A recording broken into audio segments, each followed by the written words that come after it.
सर्वप्रथम एकदा गुरुजींच्या चरणावर दंडवत। मेरी बिनती यही है मेरे गुरुजी,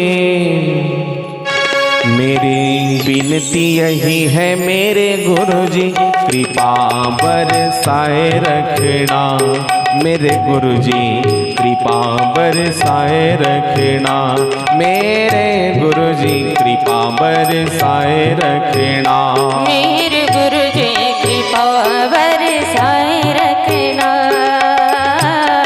कृपा बरसाए रखना मेरे गुरुजी, कृपा बरसाए रखना।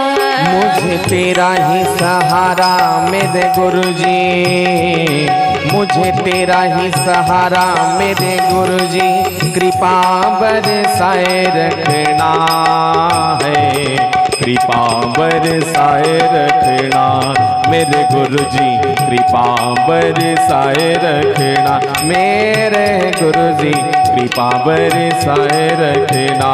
मेरी विनती यही है मेरे गुरुजी, मेरी विनती यही है मेरे गुरुजी, कृपा बरसाए रखना, कृपा बरसाए रखना मेरे गुरुजी, कृपा बरसाए रखना। मी सांगितलं वेगवेगळ्या संहिता आहेत शिव महापुराणमध्ये। किती संहिता सांगितल्या? 7 संहिता आहेत। त्या 7 संहितेमध्ये एकूण 24,000 श्लोक आहेत। 24,000। त्या 24,000 श्लोकामध्ये आपण रुद्र संहिता पाहतोय, रुद्र संहिता। आणि त्या रुद्र संहितेमधला सृष्टीखंड पाहायचा आपल्याला। सृष्टी पहिला अध्याय सुरुवात होतोय, कथा सुरुवात होत आहे। लक्षपूर्वक आहे का? विश्वोद्भव स्थिति लयादिषु हेतुमेकौ गौरीपतिं विदितं तत्त्वनन्त कीर्तिं मायाश्रयं विगत च मायचिन्त्य रूपं बोधस्वरूपं अमलं हि शिवं नमामि। विश्वाची उत्पत्ती, स्थिती आणि लय यांचं कारण असणाऱ्या, ज्यांच्या कीर्तीचा आदिही नाही आणि अंत देखील नाही, अशा मायेपासून दूर असणाऱ्या आणि बोध स्वरूप निर्विकार त्या भगवान शिवाला, शंकराला मी नमस्कार करतो, नमस्कार करतो, नमस्कार करतो। व्यास महाराज वर्णन करतात, कथा आरंभ होत आहे आणि गोड कथा आहे। या कथेचं शीर्षक आहे, टायटल, रूपासक्त नारदाला विष्णू भगवंताचा शिवतीर्थ यात्रेचा उपदेश। कथा सुरुवात व्हायली, नारदांनी एकदा विष्णू परमात्म्याला श्राप दिला आणि नंतर नारदाला पश्चाताप झाला आणि त्या पश्चातापातून मुक्त होण्याचा काय मार्ग विष्णू भगवंतांनी सांगितलं। बरं आता राहू द्या, काय चाललं पॅडचं पाहिले का? हे अडकल कोणाच्या गळ्यामध्ये वायर?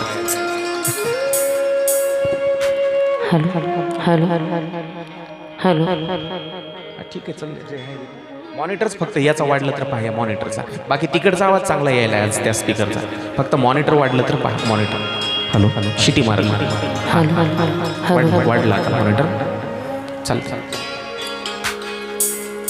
चाललं। बरं आहे, तुमचे तबल्याचे वगैरे थोडे थोडे तबल्याचे वाढवतात, तुम्ही वाजवा, त्यांनी वाढवायला सांगू आपण। ऐका ऐका ऐका ऐका।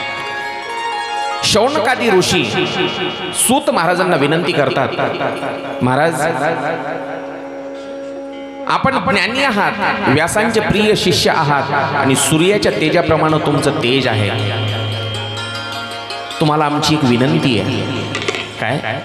तुम्ही आम्हाला एक अशी कथा सांगा, आमच्या मनामध्ये असणारे सगळे संशय निघून गेले पाहिजे आणि भगवंताविषयी प्रीती निर्माण झाली पाहिजे। हेच महत्वाचे बरं का। परमार्थ, परमार्थ म्हणजे आपण काय नेहमी म्हणतो, परमार्थ केला पाहिजे, माणसानं परमार्थ केला पाहिजे, देवदेव केला पाहिजे, पण याचा अर्थ आपल्याला काय कळत नाही अजून। देवाविषयी हृदयामध्ये प्रेम निर्माण झालं पाहिजे, बस।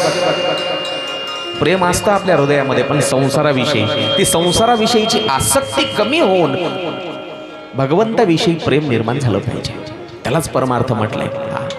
कथा आरंभ होत आहे। सूत महाराज सांगतात काय? एकास्मिन समये विप्र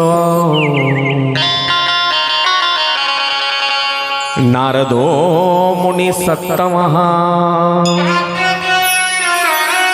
ब्रह्मपुत्रो विनीतात्मा तपोर्थम मन आद्ये. एकदा नारद महर्षी भ्रमण करत होते आणि भ्रमण करत असताना हिमालय क्षेत्रामध्ये येतात. हिमालय क्षेत्रामध्ये आणि नारदांनी तिथलं ते वातावरण पाहिलं. हिमालयातलं काय वातावरण असतं राजे हो. आजही आपल्यासारखा जरी माणूस गेला तरी ते नयनरम्य वातावरण पाहिल्याच्या नंतर आपल्याला सुद्धा वाटतं तिथंच राहावं काय की. पण तिथं राहण्यासारखी परिस्थितीच नाही. कोण कधी बंदूक घेऊन येईल आणि कधी उडवून लावेल. तिथली परिस्थिती अशी निर्माण झाली. कारण आहे राजकारण. हिमालयातलं वातावरण फार अतिशय पवित्र आहे पण तेवढंच धोकादायक झालंय आजकाल. तिथलं वातावरण पाहिलं नारदांनी. एका बाजूला गंगा वाहते. ते रमणीय वातावरण पाहिलं आणि त्यांच्या मनामध्ये हिमशैल गुहा काची दे का परम शोभना यत समीपे सुरनदी सदा भरती वेगतः. हिमालयामध्ये नयनरम्य परिसरामध्ये एक गुफा होती आणि जवळच गंगाबाई वाहत होती. गंगा. आणि नारदांनी तिथलं ते वातावरण पाहिल्याच्या नंतर तप करण्याची इच्छा झाली आणि ध्यान करायला बसले नारदजी. ध्यान करायला थोड्याच वेळानं त्यांना समाधी लागली. समाधी लागते ना आपल्याला पण कथेमध्ये. दोन जांभळ्या दिल्या की लगेच समाधी लागते आपल्याला. तशी समाधी लागली नारदाला. पण नारदाची समाधी आपल्यासारखी नव्हती. ऐका, भगवंताच्या भक्तीमध्ये नारदजी लीन आहेत.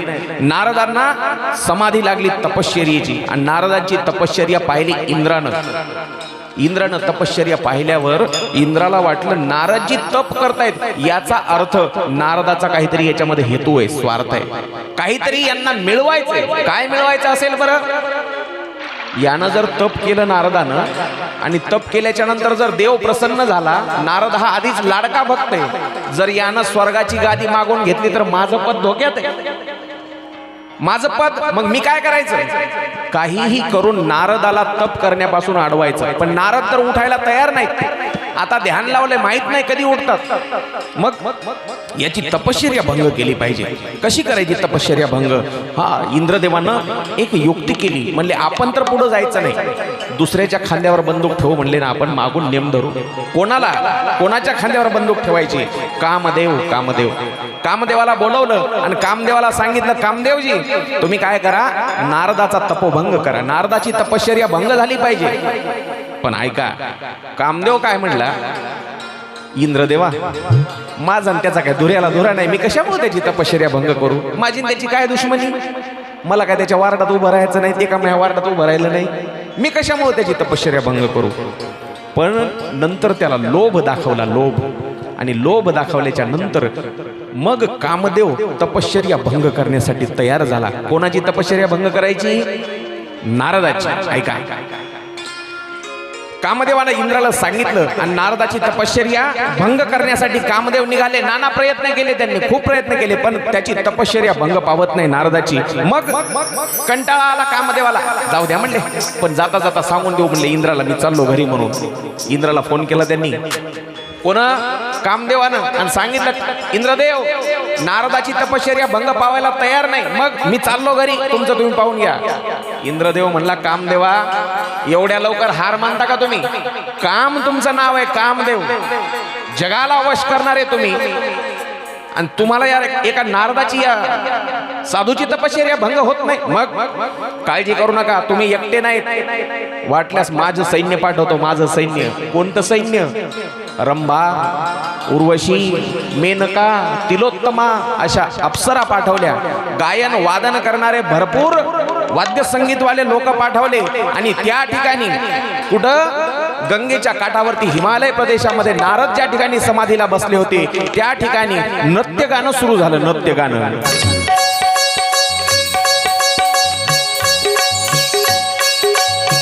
सुंदर अप्सरांनी नारदाच्या भोवताली ठेका धरला आणि कामदेव सांगतोय, बजाव, वाजवा.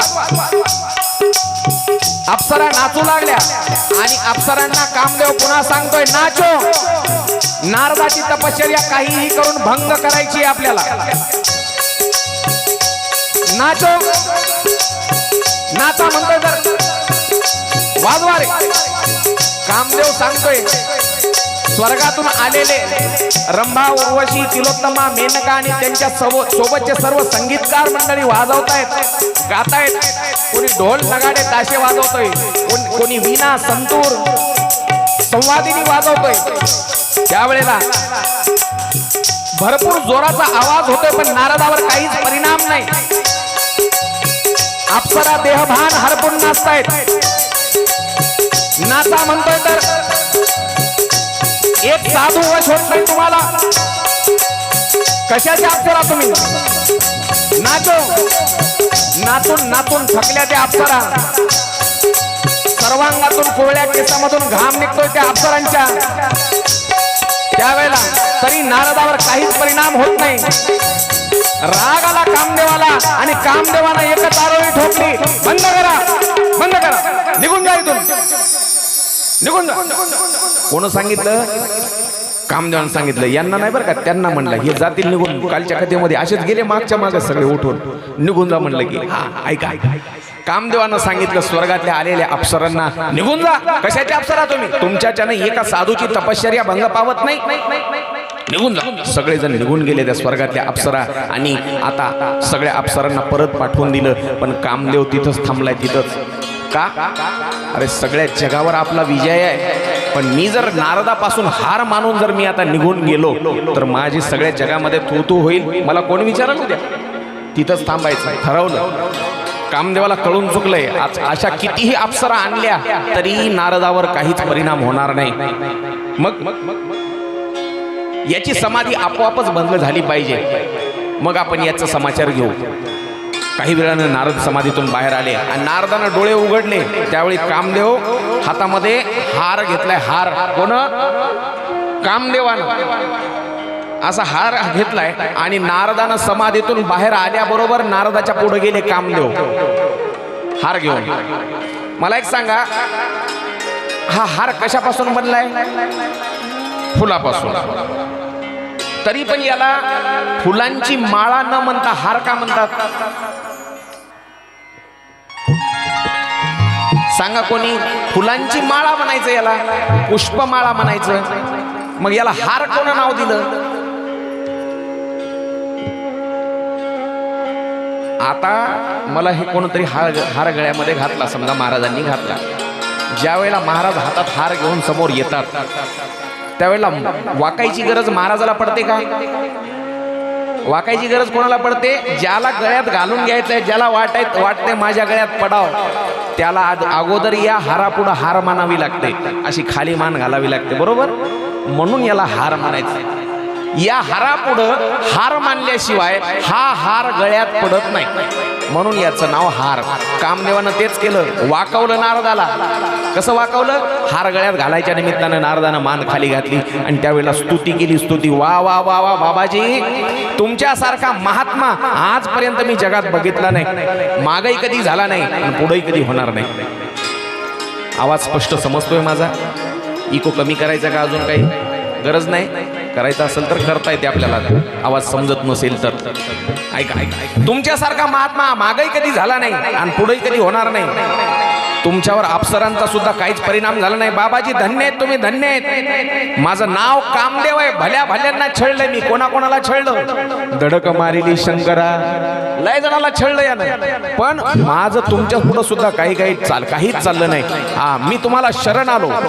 कामदेवानं केलेली स्तुती. नारदाच्या मनामध्ये अहंकार निर्माण झाला. अरे त्या जगावर सगळं नियंत्रण कामदेवाचं चालते.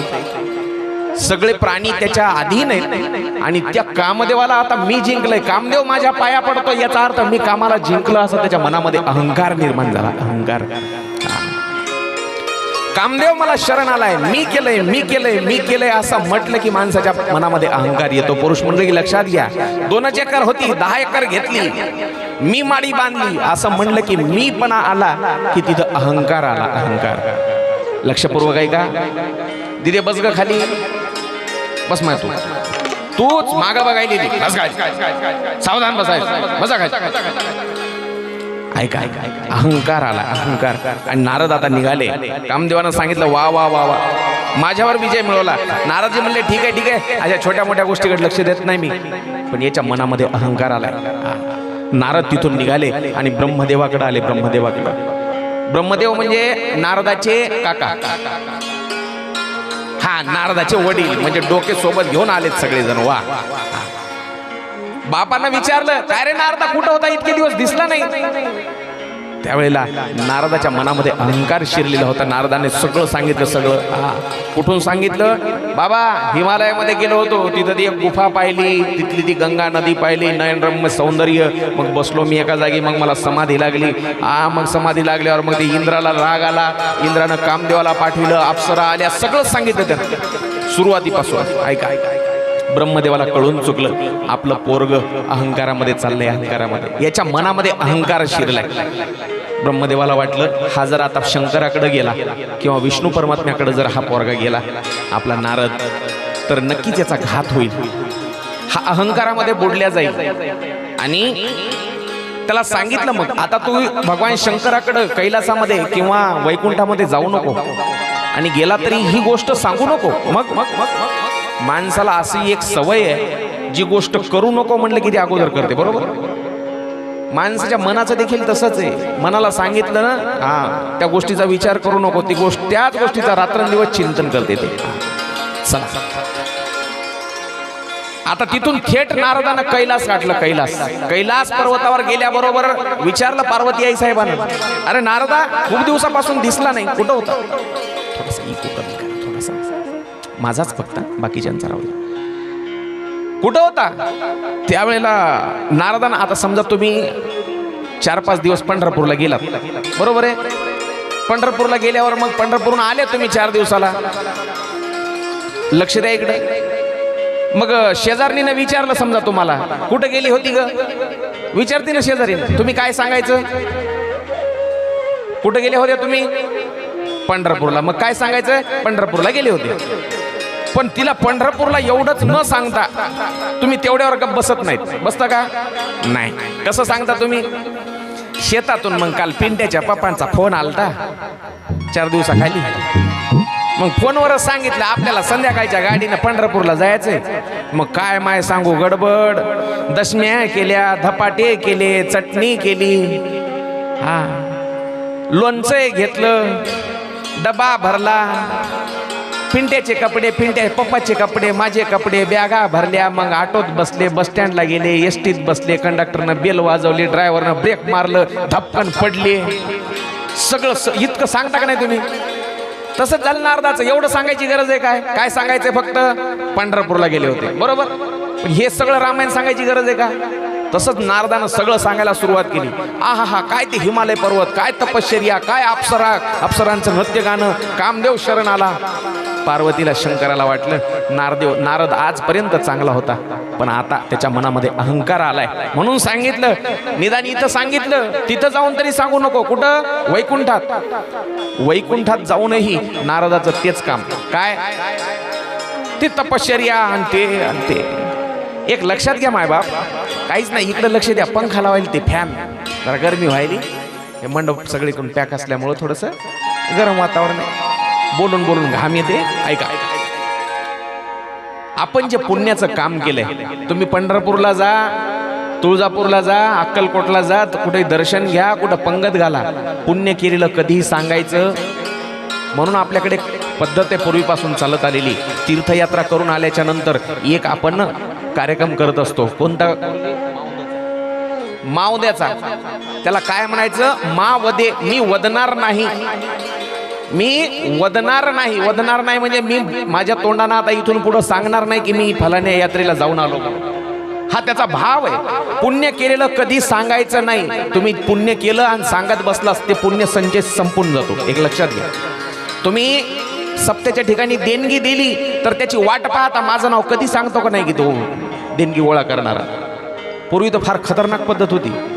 लग्नामध्ये सुद्धा लोक भेट म्हणून पैसेच द्यायचे काही दिवसापूर्वी, बरोबर आहे की नाही? तुमच्याकडे होती का नाही ती पद्धत? आणि पैसे तरी किती द्यायचे? 11 रुपये, 21 रुपये खूप झाले ना तेव्हा. 5 रुपयापासून सुरुवात. गुरुजी म्हणतात 5 रुपये द्यायचे. तर ते देणार काय करायचं? समजा मी दिले 11 रुपये नवरदेव नवरीच्या हातामध्ये देणगी दक्षिणा दिली, समजा ते भेटवस्तू म्हणून, पंगत बसायची जेवायला आणि वाट पाहायचं मी माझं नाव कधी सांगते की. मग ते सांगणाऱ्यानं माईकवाल्यानं सांगितलं मधुकर महाराज यांच्याकडून 11 रुपये. मग सुरू जेवायला पुंडलिक, तोपर्यंत हातात घास धरून असत कधी सांगते की. सांगायचं नसते. दान केलेलं पुण्य केलेलं कधीच सांगायचं नाही, एक लक्षात घ्या. नारदानं ते सांगायला सुरुवात केली. मग लक्षात आलंय, अहंकार आलाय. विष्णू परमात्म्याच्या लक्षात आलं नारदाचा अहंकार घालवायचा, अहंकार.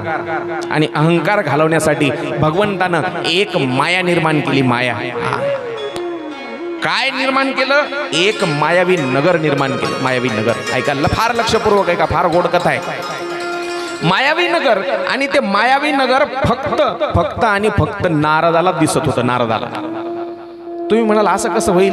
नगर तर निर्माण केलं, नारदालाच कसं काय दिसायले? तुम्हाला स्वप्न पडतं का नाही? ए पोरो, स्वप्न पडतं का नाही तुम्हाला? पडते ना. काय स्वप्नात वातावरण असते राव. आहा, मी आंब्याच्या झाडावर गेलो, काय आंबे होते. मला एक सांगा, तुम्हाला पडलेलं स्वप्न कोणाकोणाला दिसते? कोणाकोणाला दिसते? आपल्या घरातल्या सगळ्याला नाही. तुम्हाला जे स्वप्न पडते ते कोणापुरतं मर्यादित आहे? तुमच्या पुरतं, स्वतः पुरतच मर्यादित आहे. हा, स्वतः पुरतं. एक जण स्वप्नामध्ये काय झालं सागर महाराज, एक जण राजा झाला. राजा स्वप्नामध्ये एक जण राजा झाला. आणि राजा झाल्यावर प्रधानजी आला त्याचा, सगळे गावातला नगरातला माणूस होता. त्या राजाला प्रधानजीनं वाकून नमस्कार केला. महाराज की जय हो. महाराज की जय. प्रधानजी काय काम काढलं? महाराज, आपल्या नगरातल्या या सागर महाराजांनी फार मोठं कर्तबगारीचं काम केलंय. तुम्ही काहीतरी यांना बक्षीस द्यावं. प्रधानजी, त्यांना 50,000 सोन्याच्या मुद्रा द्या. किती? 50,000. आणि त्याही कोणत्या? सोन्याच्या, जे 1,80,000 जाऊन परत 60 वर आले.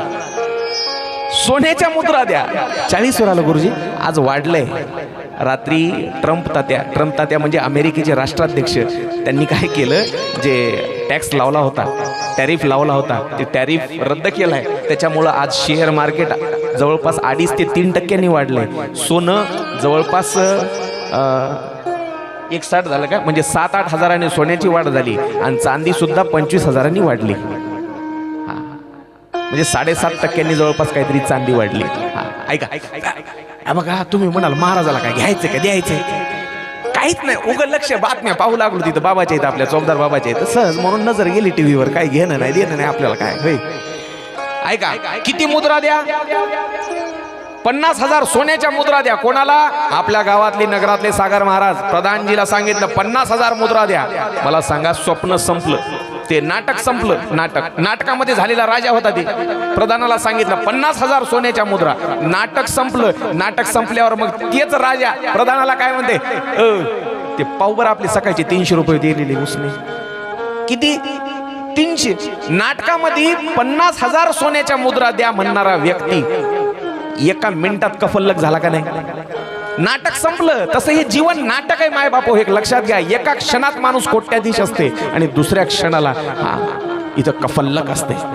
हेच वास्तव आहे. तुम्ही आज जहागीरदार असा, पण उद्याचा काही भरोसा नाही. म्हणून जोपर्यंत आहे तर तरुण, तोपर्यंत घ्या परमार्थ करून, नाही तर जाताना मरून लोक टाकतील पुरून. फार अवघड आहे. चला, बचपन खेल में गया, जवानी नींद में सोया, बुढ़ापा देखकर रोया. अरे लहानपण खेळण्यात गेले राजो. तेव्हा तर काही कोणालाच अक्कल नसते लहानपणामध्ये, काय चांगलं काय वाईट. लहानपण खेळण्यामध्ये गेले. आणि म्हातारपण बघून आता भीती वाटायला लागलेली आहे पुढचं. फार भयंकर आहे म्हातारपण. कोण हाताला धरल्याशिवाय चालता येईना, दुसऱ्याने कोणीतरी ताट आणून दिल्याशिवाय खाता येईना. मग हरीचे भजन कधी करणार? फार ते वासुदेव फार गोड गाते. हो, हरीचे भजन कधी करणार? अमोल हा नर देह वायाला जाणार. हरीचे भजन कधी करणार? हरीचे भजन कधी करणार? हरीचे भजन कधी करणार? सिंचचा आवाज कमी करा. सिंचचा कमी करा. खूप करा कमी. करा कमी करा याच्यात बेस टाका आता बेस द्या कैवल्याच्या चांदण्याला इको भुकेला चकोर इको द्या कैवल्याच्या चांदण्याला भुकेला चकोर चंद्रबाहु पांडुरंगा चंद्रबाहु पांडुरंगा मन करा थोर कैवल्याच्या चांदण्याला टाळी टाळी भुकेला चकोर कैवल्याच्या चांदण्याला भुकेला चकोर कैवल्याच्या चांदण्याला भुकेला चकोर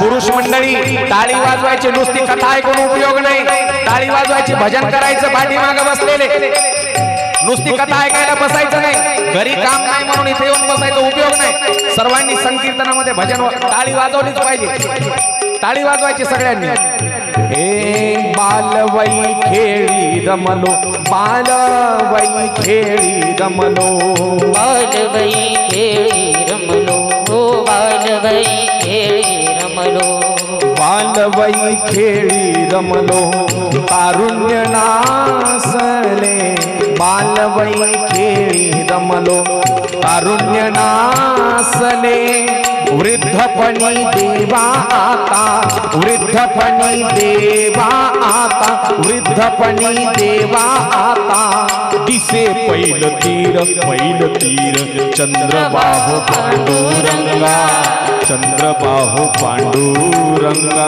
चंद्रबाहु पांडुरंगा मन करा थोर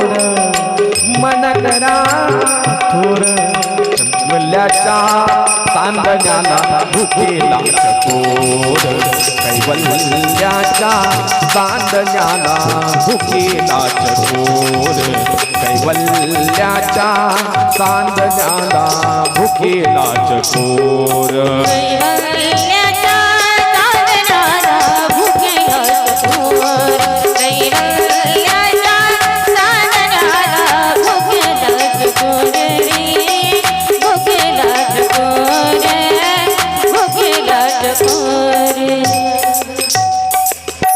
काय सांगितलं भजनातून बालवई खेळी रमलो तारुण्य नासले वृद्धपणी देवा आता म्हातारपणी देवा आता पहिलं तीर दिसायला लागलाय रे मग म्हणूनच सांगितलं भजन कधी करणार आपण नुसतं घरी काम धंदे नाहीत शेतात काही होईना म्हणून आता घरून हाकलून दिले म्हणून इथे येऊन बसायचं आणि इथं बसून टाळी वाजवायची नाही का पुरुष मंडळी महाराज म्हणतात टाळी वाजवा म्हणजे काय फक्त महिला मंडळीनं गुतं नाही घेतलं टाळ्या वाजवायचं हा सर्व आले म्हणजे त्याच्यात सर्वच आले महिला आले आणि पुरुष आले आपण काय वेगळ्या गटातले का कुठले हा टाळी वाजलीच पाहिजे आणि इथं नाही वाजवणार तर कुठं वाजवणार मग आणि आता नाही वाजवणार तर परत कधी वाजवणार एका रात्रीत नाही एका मिनिटात लकवा होते लकवा एका मिनिटात छातीत चमकलं तर मी जबाबदार नाही बरं का ती तुमची चूक आहे काय म्हणतोय मी तुमच्या छातीत चमकलं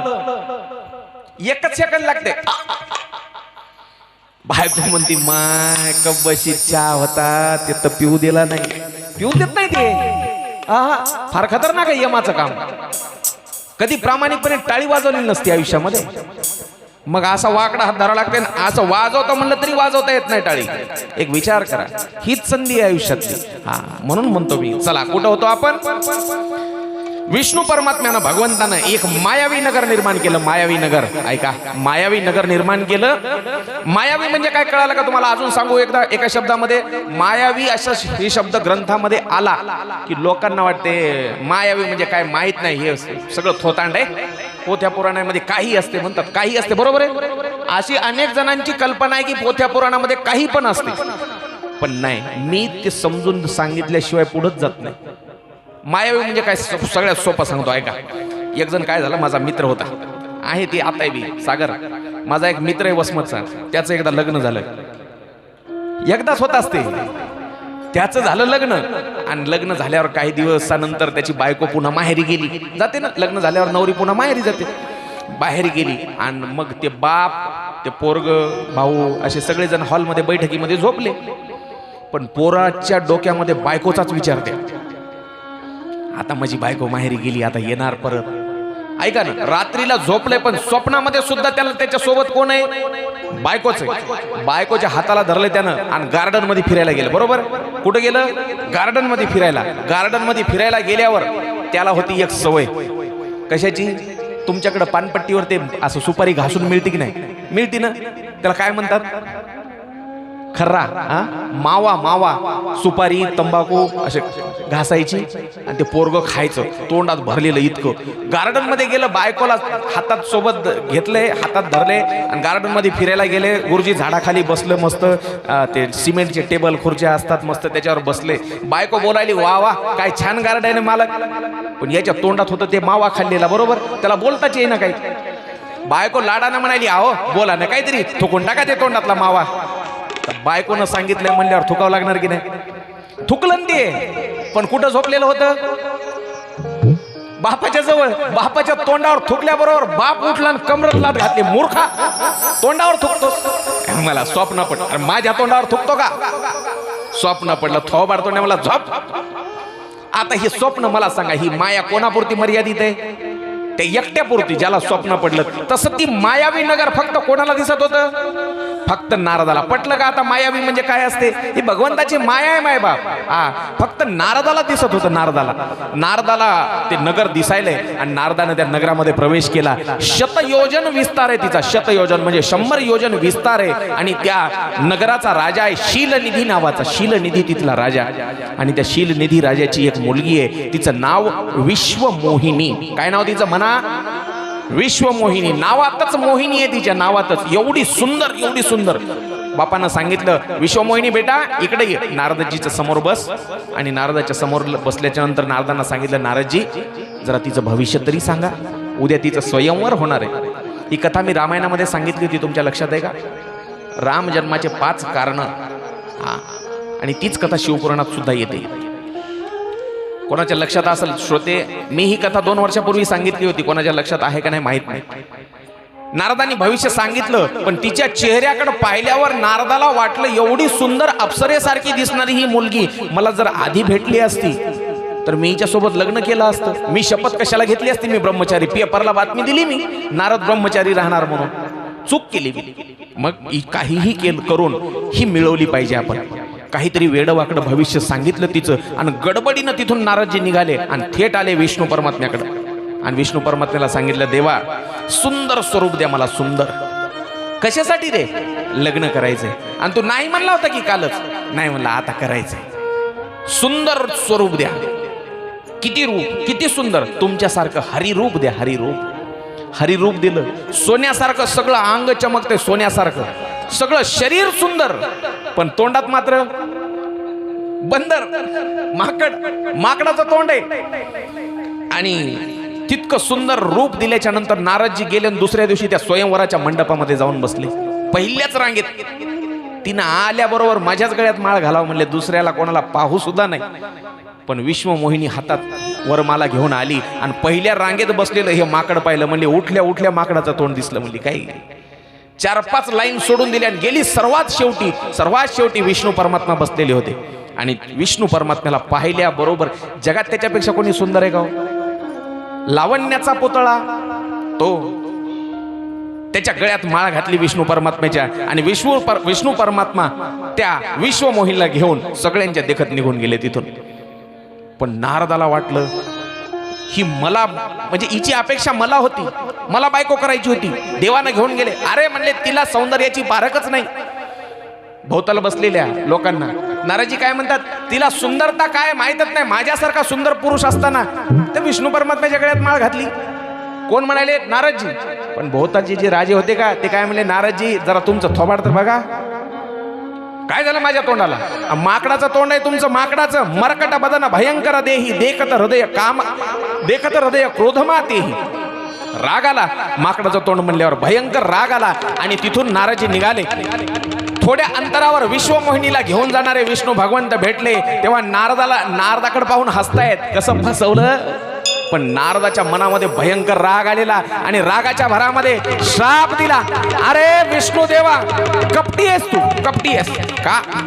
अरे विण्याच्या तारा तुटेपर्यंत, शेंडीची गाठ तुटेपर्यंत रात्रंदिवस तुझे भजन करतो, तुझ्या नावाचा तीनही लोकांमध्ये प्रचार करतो, आणि माझ्यासोबत कपट केलं तू असाच कपटी आहेस. राक्षसांना दारू पाजली आणि देवांना अमृत पाजलं, कपटानं तुझ्यासारखा कपटी जगामध्ये कोणी नाहीस. लक्षात घे, माझी होणारी बायको, मला पसंत पडलेली मुलगी जशी तू कपटानं पळवली, तशी तुझी सुद्धा बायको कोणीतरी कपटानं पळवणार. आणि हे जे माकडाचं तोंड दिले का नाही, या माकडाशिवाय जगामध्ये तुला कोणी सहकार्य करणार नाही. लक्षात ठेव. विष्णू परमात्मा फक्त हसतायत. फक्त देवानं खूप सहन केलं. भक्तांना दिलेल्या शिव्या सुद्धा, भक्तांना दिलेला श्राप सुद्धा देवानं स्वीकारला. ठीक आहे म्हणले, नेऊ दे पळवून पुढच्या जन्मामध्ये, पुढच्या युगामध्ये. नाही, कोणता अवतार धारण करावा लागला? राम अवतार. आणि राम अवतारामध्ये सीतामाईचं हरण करण्यासाठी रावण आला. आणि माकडाशिवाय कोण साथ दिली नाही. हा नारदानं दिलेला शाप होता, नारदानं दिलेला शाप. ऐका मग, ऐका, भक्तही त्यालाच म्हणतात ज्याचा देवावर अधिकार चालतो. देवाला शिव्या द्यायचा अधिकार सुद्धा कोणालाही नाही, फक्त भक्तालाच. देवाचा भक्तच म्हणू शकतो. पांडुरंगाला शिव्या देण्याचा अधिकार फक्त जनाबाईला आहे. अरे काळ तोंड्या म्हणायची री ताकद आहे का पांडुरंगाला? कोणाची काय हिंमत आहे? पण शिव्या देऊ शकते. कोण देऊ शकते? जनाबाई देऊ शकते. कोणी म्हणू शकतं का तुझी रांडकी झाली? ते त्यांनीच म्हणावं. देवाला शिव्या सुद्धा देण्याचा अधिकार हा, आणि देव सुद्धा त्याचा स्वीकार करतो. विष्णू परमात्मा फक्त हसतायत नारदाकडे. नारदाला मग पश्चाताप झाला. देवा, अरे मी रात्रंदिवस तुझं भजन केलं आणि तुलाच श्राप दिला. आता मला या गोष्टीचा पश्चाताप होतोय. मला याच्यातून, माझ्याकडून पाप झालंय, मी तुला श्राप दिला. काय करू मी? या पापातून मुक्त होण्यासाठी काय करू सांगा? नारदाचा राग शांत झालेला पाहिला आणि विष्णू परमात्म्यानं उपदेश केला. ऐक, माणसाच्या हातून कोणतंही पाप झालं तरी हरकत नाही, पण त्या पापाचा प्रायश्चित माणसाला करण्याची इच्छा व्हावी, त्याची जाण माणसाला असावी. तुला कळाली तुझी चूक. आता एक काम कर, जगामध्ये जेवढे काही तीर्थक्षेत्र आहेत, कोणते तीर्थक्षेत्र? भगवान शंकराचे. त्या शंकराच्या तीर्थांची यात्रा कर आणि तुझेच बाबा म्हणजे ब्रह्मदेव, त्या ब्रह्मदेवाकडून शिवपुराण कथा ऐक. म्हणजे तुझ्या हातून झालेल्या पापाचं क्षालन होईल. काय म्हणतोय मी? पाप झालेलं असेल माणसाच्या हातून, कळत न कळत, रागाच्या भरामध्ये, चुकीनं, कोणत्याही पापाचं क्षालन करण्याची ताकद कशामध्ये आहे? शिवाच्या चरित्रामध्ये म्हणजे शिवपुराणामध्ये आहे. नारदांनी मग सगळी तीर्थयात्रा करायचं ठरवलं. सगळ्या तीर्थांची यात्रा नारदांनी केली आणि प्रत्येक ठिकाणी जाऊन नारदांनी विनंती केली भगवान भोलेनाथाला, भोलेनाथ, मी तुमच्या दारात आलोय, माझा सांभाळ करा, माझा सांभाळ करा. ओ भोलेनाथ. टाळी वाजवायची सर्वांनी मोठ्या प्रेमाने. ओ भोलेनाथ, ओ भोलेनाथ, ओ भोलेनाथ, ओ शंभुनाथ,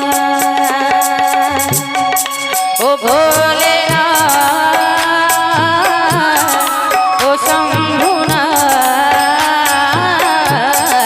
ओ भोलेनाथ, ओ शंभुनाथ.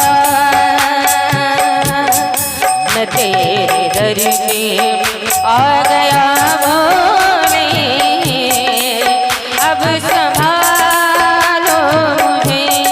न तेरे दर पे आ गया भोले, अब संभालो मुझे. ओ भोलेनाथ, ओ शंभुनाथ, ओ भोलेनाथ, ओ शंभुनाथ.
बोलिए उमापति महादेव की जय नमः पार्वती पते शिव हर हर हर हर महादेव।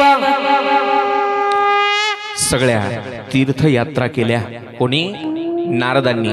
जेवढे काही भगवान भोलेनाथाचे प्रमुख तीर्थ आहेत त्या तीर्थांची यात्रा केली आणि तिथून आता सरळ नारदजी ब्रह्मलोकामध्ये ब्रह्मदेवाकडे आलेत ब्रह्मदेवाकडं आणि ब्रह्मदेवाकडे आल्याच्या नंतर विनंती केली, बाबा मला अहंकार झाला होता आणि अहंकारामध्येच मी वाटेल तसं बोललो विष्णू परमात्म्याला, आता मला त्या अहंकारातून मुक्त व्हायचंय, मला काय करा तुम्ही भगवान भोलेनाथाचं चरित्र आणि शिव महापुराण ज्याला म्हणतात ती शिवपुराण कथा सांगा। शिवपुराण सुत महाराजांनी वर्णन केलं। सृष्टे पूर्वम कथम शंभो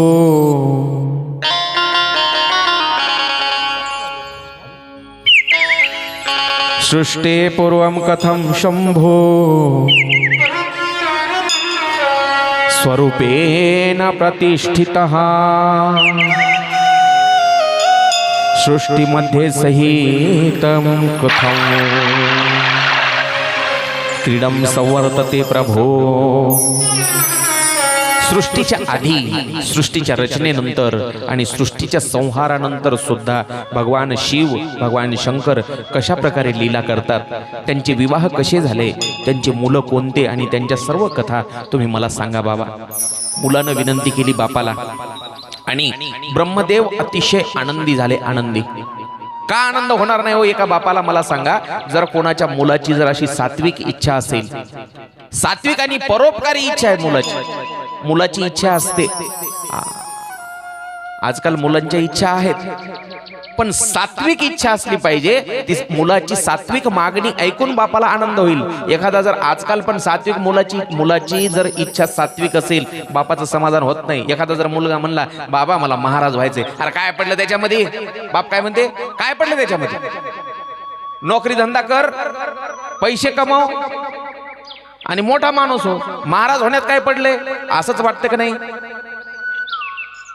जवळपास सगळ्या लोकांना असंच वाटतं की नाही? तुमचे चेहरे सांगतात काय तुमच्या मनामध्ये चालू। जर मुलगा म्हणला मला आता काशीला जावं वाटते, हरिद्वारला जायचंय, जटा वाढवायच्या, रुद्राक्ष माळा गळ्यात घालायच्या, मला संन्यास घ्यायचा, महाराज व्हायचंय, तुम्हाला आनंद वाटेल का? नाही वाटणार। जवळपास 90% महिला मंडळी पुरुष मंडळी तुम्हाला आनंद वाटणारच नाही। महाराज होण्यात काय पडले?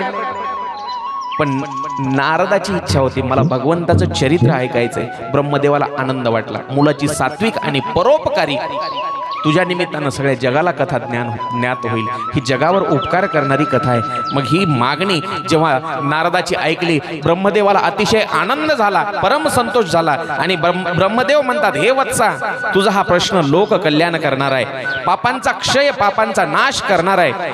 ज्या कथेने पापाचा नाश होतो त्यालाच शिवकथा असं म्हणतात। ऐका, यच्छ्रुत्वा सर्व लोकानां सर्व पाप क्षयो भवेत तदहं ते प्रवेक्ष्यामि शिव तत्वम नामयम। जेव्हा जगामध्ये कुठंच काही नव्हतं, चंद्र सूर्य तारे पंचमहाभूत नाही, फक्त आकाश होता। आकाश आपल्याकडे एक प्रमाण आहे काय?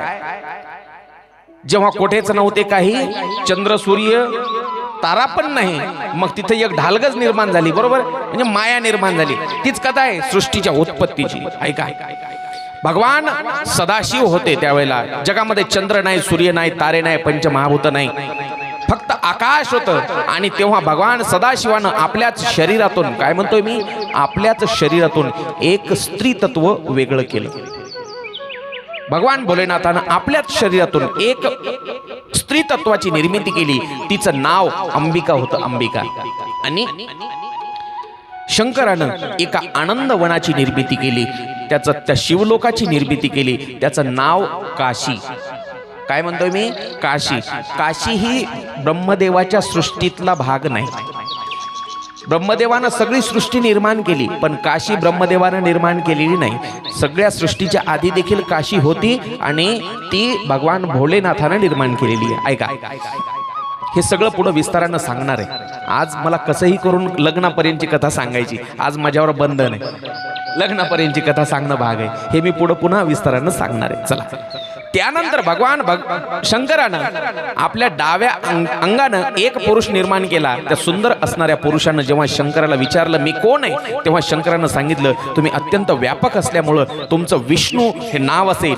आणि श्वासांच्या माध्यमातून भगवान शंकरानं विष्णूला वेदांचं ज्ञान दिलं. 12,000 वर्षापर्यंत विष्णू परमात्म्यानं दिव्य तपश्चर्या केली आणि त्यांच्या शरीरातून जलधारा वाहू लागल्या. कोणाच्या? विष्णू परमात्म्याच्या. 12 वर्ष तप केले आणि त्यातूनच क्षीरसागराची निर्मिती झाली. त्या क्षीरसागरामध्ये भगवान विष्णू शेषशय्येवर झोपलेले. क्षीर म्हणजे पाणी. पाण्यामध्ये विष्णू परमात्मा झोपलेत. पाण्याला एक दुसरा शब्द आहे नीर किंवा नार. आणि तो पाण्यावर झोपलेला असल्यामुळं, पाण्यावर वास्तव्य केलेलं असल्यामुळं त्याला नारायण. आयन म्हणजे वास्तव्य करणे, आयन म्हणजे राहणे, आयन म्हणजे राहणे आणि नार म्हणजे पाणी. नार बरोबर. तर नारूवर किंवा त्या पाण्यावर राहणारा, पाण्यावर वास्तव्य करणारा म्हणजे त्याला नारायण नाव पडलं. ऐका, नारायणाच्या नाभीमधून एक दिव्य कमळाचा उगम झाला आणि त्या कमळामध्येच माझा जन्म झाला. माझा म्हणजे कोणाचा? मधुकर महाराजाचा. कोण कोणाला कथा सांगायले? ब्रह्मदेव नारदाला सांगायले. म्हणजे नारदाचा त्या कमळामधून, त्या ब्रह्मदेवाचा त्या कमळामधून जन्म झाला. हा ऐका. आणि त्या कमळातून जन्म झाल्याच्या नंतर मला सृष्टीच्या विस्ताराचा आदेश मिळाला. सृष्टीच्या विस्ताराचा आदेश मिळाल्याच्या नंतर मी सृष्टीची उत्पत्ती केली आणि या सृष्टीवर नंतर मग माणूस संस्कृती, मानवी संस्कृती वाढायला लागली. ऐका,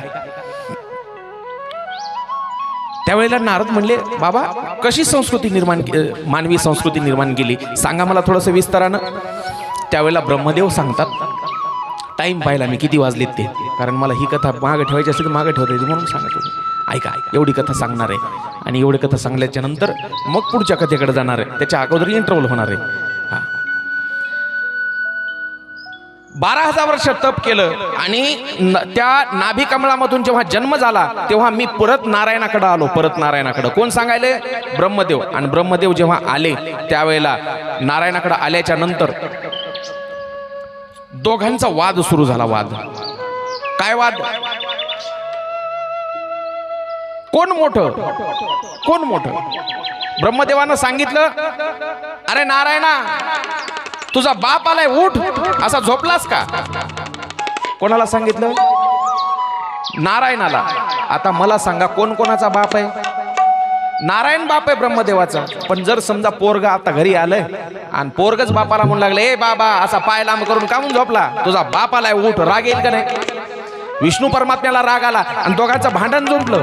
दोघांचं भांडण झोपल्यावर एवढा वाद विकोपाला गेला आणि वाद विकोपाला गेल्याच्या नंतर विष्णू परमात्म्याच्या छातीवर एक लात मारली ब्रह्मदेवानं. ब्रह्मदेव पण उठले. दोघांनी एकमेकाची कॉलर पकडली, भांडणं. सगळ्या सृष्टीमध्ये हाहाकार. सगळे देवी देवता विचार करायला लागले आता काय करायचं, कोण सोडवल हे भांडण? सगळे जणांनी विनंती केली महादेवाची. महादेवजी चला. कशासाठी? भांडण लागले. माझ्यासाठी काय आज्ञा? म्हणजे तुमच्याशिवाय भांडणं सुटणार नाही. भगवान भोलेनाथ आले आणि आल्याच्या नंतर त्या ठिकाणी एका अग्निस्तंभामध्ये प्रकट झाले. अग्निस्तंभामध्ये दोघ जण भांडण करताय आणि दोघांच्या मध्ये एक अग्निस्तंभ निर्माण झाला. मोठा अग्नीचा लोळ दिसतोय, अग्निस्तंभ. आता मला एक सांगा, सकाळपासून माय तुमचं डोकं लय दुखते, बरोबर आहे? लय डोकं दुखते. मला एक प्रश्न पडलाय, माझं डोकं कधीच दुखत नाही आणि घरी नेहमी डोकं दुखत राहते. बायको काय म्हणते, मग लय डोकं दुखायले. म्हणलं देवानं तुला दिलंय म्हणून दुखतंय, मला दिलंच नाही. आता मला सांगा, तुमचं लय डोकं दुखायले, सकाळपासून दुपार झाली, बरोबर आहे? डोकं दुखायले आणि त्याच वेळेला पोरग पायरीवरून धपकन पडलं समजा खाली, त्याचं डोकं फुटलंय. तुमचं दुखायलेलं विसरते की नाही? विसरते की नाही? पुरुष मंडळी ऐकताय ना? ऐकायच्या पुढे गेलेले ते सगळे. कानाच्या मशीन आणून द्यावं लागतं सगळ्यांना. ऐका, असंच झालं. दोघांचं भांडण झुपलं होतं. कोणाकोणाचं? ब्रह्मदेवाचं आणि विष्णू परमात्म्याचं. पण तेवढ्यामध्ये हे अग्नीचा स्तंभ निर्माण झालाय मध्ये. ते दोघे काय म्हणले एकूण एकाला, आपल्या भांडणाचा पाव म्हणले जरा थांबून आधी हे काय याचा शोध लावू, हे काय आहे याचा शोध लावू. म्हणले याचा शोध लावायचा कसा, हे सुरू कुठून झालाय अग्निस्तंभ. एका जणानं खाली जायचं, एका जणानं वर जायचं. विष्णू परमात्मा म्हणले मी खाली जातो, तुम्ही वर जा. ब्रह्मदेव वरती गेले वरचं टोक शोधण्यासाठी, आणि विष्णू परमात्मा खालती गेले खालचं टोक शोधण्यासाठी. कशाचं, त्या अग्नीच्या स्तंभाचं. अरुणाचल प्रदेशमध्ये ते लिंगस्थान म्हणून आहे, त्या ठिकाणची ही घटना आहे. अरुणाचल प्रदेशमध्ये लिंगस्थान आहे. ऐका, वरती गेले ब्रह्मदेव आणि खाली कोण आहे, खूप खाली गेले ते विष्णू, खूप खाली थकले. आता नाही आपल्याच्यानं होत. पुन्हा तिथे येऊन थांबले. कुठे येऊन थांबले, ज्या ठिकाणी सुरुवात केली होती तिथं, त्या लिंगस्थानातील अरुणाचल प्रदेशमध्ये, तिथे येऊन थांबले. पण ब्रह्मदेव जे वर गेले होते का नाही, वाटेमध्ये त्यांना एक केवडा भेटला. केवडा, केवड्याचं फूल. त्यांना विचारलं ब्रह्मदेवाला, तुम्ही कुठं चाललात ब्रह्मदेव. म्हणजे या अग्निस्तंभाचं वरचं टोक पाहायचंय, पण थकलोय मी आता. पण आमची शर्यत लागली विष्णूची आणि माझी, मी हरायला तयार नाही, मी जाणार वर, पण आता थकलोय. एक काम कर, तू माझ्या बाजूनं खोटी साक्ष दे, माझ्या बाजूनं खोटी साक्ष दे. मग माझा काय फायदा. कोण म्हणते, ते केवड्याचं फूल.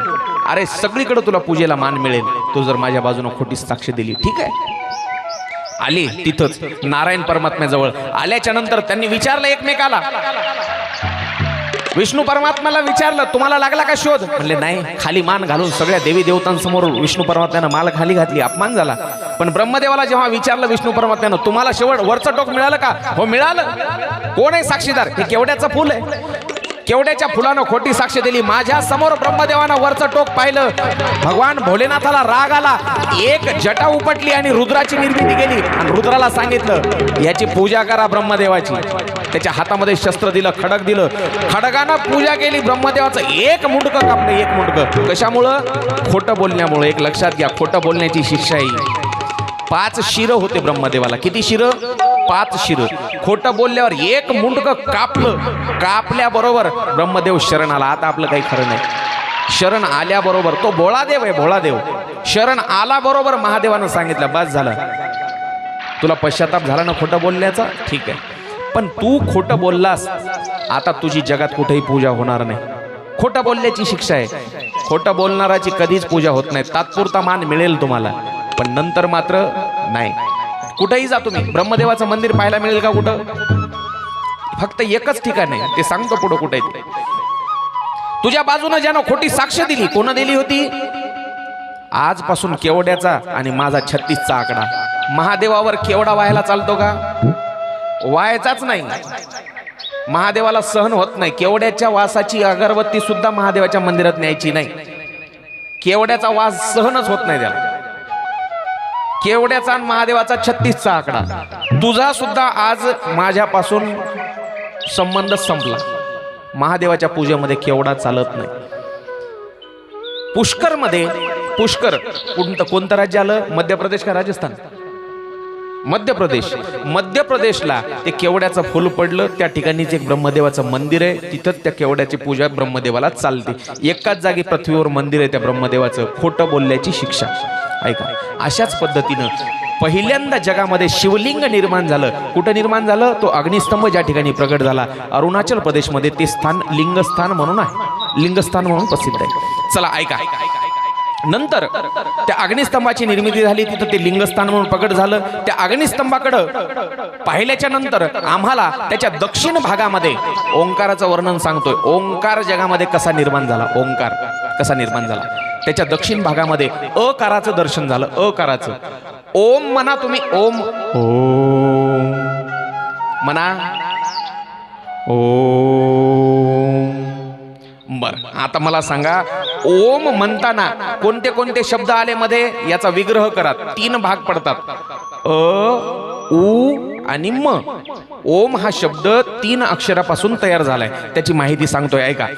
त्याच्या दक्षिण भागामध्ये म्हणजेच महादेवाच्या दक्षिण भागामध्ये त्या अग्निस्तंभाच्या अकाराचं दर्शन झालं, उत्तर भागामध्ये उकाराचं दर्शन झालं आणि मध्य भागामध्ये मकाराचं दर्शन झालं. आम्ही त्या अग्निस्तंभाला नमस्कार केला तेव्हा भगवान शंकर प्रसन्न होऊन त्यांनी आम्हाला शब्दमय रूपामध्ये आमच्या समोर प्रगट झाले. भगवान भोलेनाथाचं शब्दमय रूप आमच्या समोर प्रगट झालं. ऐका, शब्दमय रूपाचं वर्णन अगदी थोडक्यात सांगणार आहे. ब्रह्मदेव म्हणतात अकार म्हणजे भगवान भोलेनाथाचं मस्तक आणि ललाट आहे. शब्दमय वर्णन, शब्दमय देहाचं वर्णन. ईकार म्हणजे उजवा भाग आणि डावा डोळा आहे. उकार म्हणजे दोन्ही कान आहेत. रुकार म्हणजे दोन्ही गाल आहेत. ल म्हणायचं आणि त्याला अर्ध र आहे.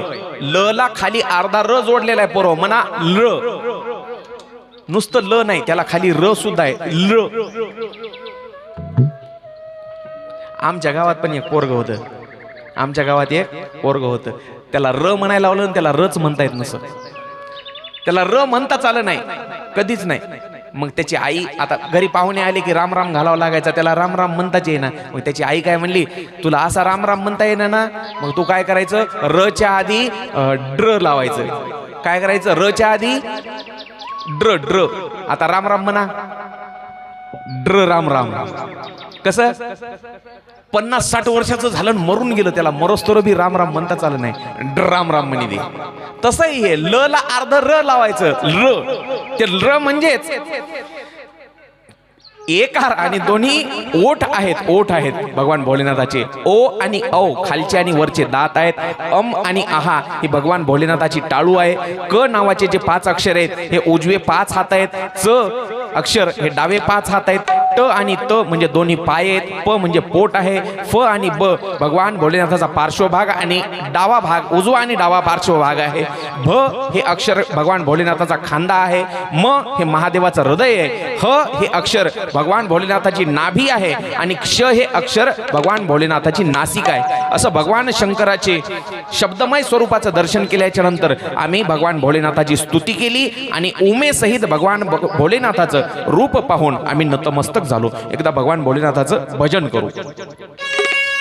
ओम नमः शिवाय, ओम नमः शिवाय, ओम नमः शिवाय, ओम नमः शिवाय. हर हर भोले नमः शिवाय. नमः शिवाय, ओम नमः शिवाय, ओम नमः शिवाय, ओम नमः शिवाय. हर हर भोले नमः शिवाय, हर हर भोले नमः शिवाय. ओम नमः शिवाय, ओम नमः शिवाय, नमः शिवाय, ओम नमः शिवाय. हर हर भोले नमः शिवाय. नमः शिवाय, ओम नमः शिवाय, ओम नमः शिवाय, ओम नमः शिवाय. हर हर भोले नमः शिवाय, हर हर भोले नमः शिवाय. ओम नमः शिवाय, ओम नमः शिवाय. हर हर भोले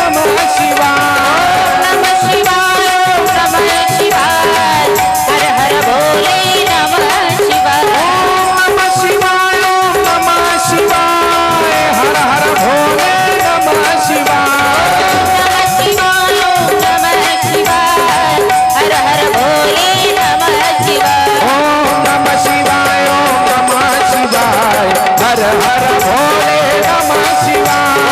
नमः शिवाय, ओम नमः शिवाय, हर हर भोले नमः शिवाय. ओम नमः शिवाय, ओम नमः शिवाय. नमः शिवाय, ओम नमः शिवाय. हर हर भोले नमः शिवाय. नमः शिवाय, ओम नमः शिवाय, ओम नमः शिवाय, ओम नमः शिवाय. हर हर भोले नमः शिवाय, हर हर भोले नमः शिवाय. हर हर भोले, हर हर भोले, हर हर भोले. नमः शिवाय. बोलिए उमापति महादेव की जय. नमः पार्वती पते शिव हर हर हर हर महादेव. ओम नमः शिवाय, ओम नमः शिवाय. हर हर भोले नमः शिवाय. भगवान भोलेनाथांनी नंतर ब्रह्मदेवाला आदेश दिला, तुम्ही मैथुनी सृष्टीला प्रारंभ करा. मैथुनी सृष्टीला प्रारंभ झाला आणि दक्ष प्रजापती त्या दक्षानं ब्रह्मदेवाच्या आदेशानं नंतर 60 मुली जन्माला घातल्या. किती? 7 नाही, 60 मुली दक्ष प्रजापतीच्या. त्याच्यापैकी 27 मुली एकट्या चंद्राला दिल्या. ए पोरो शांत बसायचं. चंद्राला बायका किती? हा शाबाश, एकदा टाळ्या वाजवा. कोणतीनं सांगितलं? 27.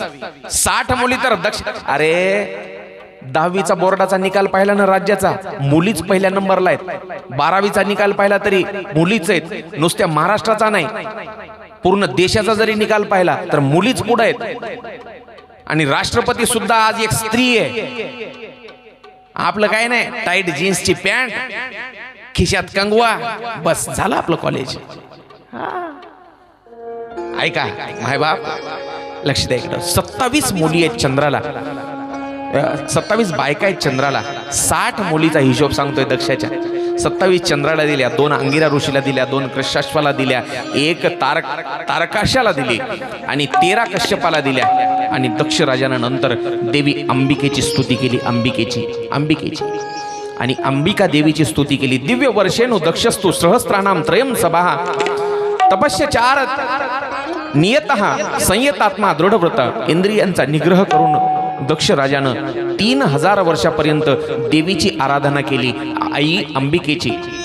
आणि देवी प्रसन्न झाली. अंबिकेनं विचारलं त्या दक्षाला, कशासाठी माझी उपासना करतोस दक्षा? त्यावेळेला दक्ष राजानं सांगितलं, देवी तू माझ्या पोटी जन्म घ्यावा अशी माझी इच्छा आहे. कोण सांगितलं? दक्षानं विनंती केली, आई अंबिकेची. अंबिका म्हणली, ठीक आहे, मी तुझ्यासाठी जन्म घेईल, पण एक गोष्ट लक्षात ठेव. कोणती? ज्या वेळेला तू माझा अपमान करशील, तू माझा अनादर करशील, तू माझ्या नवऱ्याचा अपमान करशील, त्या दिवशी मी हे तुझ्यापासून मिळालेलं शरीर ठेवणार नाही. ऐका, स्वतः आई जगदंबा दक्षाच्या घरी जन्म घ्यायला तयार आहे, पण एक अट ठेवली, ज्या दिवशी तू माझा अपमान करशील, माझ्या नवऱ्याचा अपमान करशील, त्यावेळेला मी हे शरीर नष्ट करेन. ठीक आहे. पुढे काही दिवसानंतर दक्ष प्रजापतीच्या घरी देवी जगदंबेनं सती नावानं अवतार धारण केला. सती, बरोबर, तीच दक्षानं स्तुती केली त्या सतीची. महेशाने नमस्तुभ्यम जगदंबे सनातिनी कृपा करू महादेवी सत्य सत्य स्वरूपिणी. देवी प्रगट झाली दक्षासमोर. अनादि निर्गुण प्रगटली भवानी.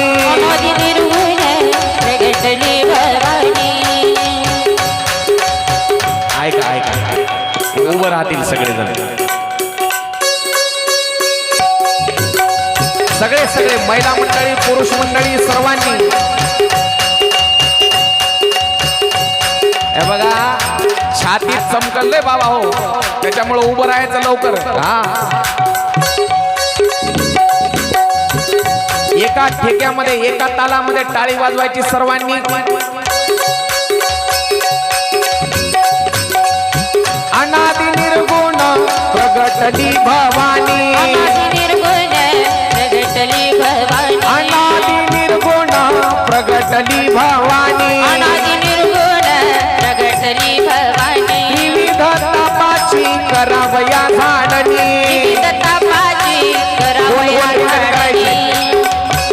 गोल गोल रिंगण करायचे आपले आपले, कालच्या सारखे ग्रुप बनवायचे, कालच्या सारखे. अनादि निर्गुण प्रगटली भवानी.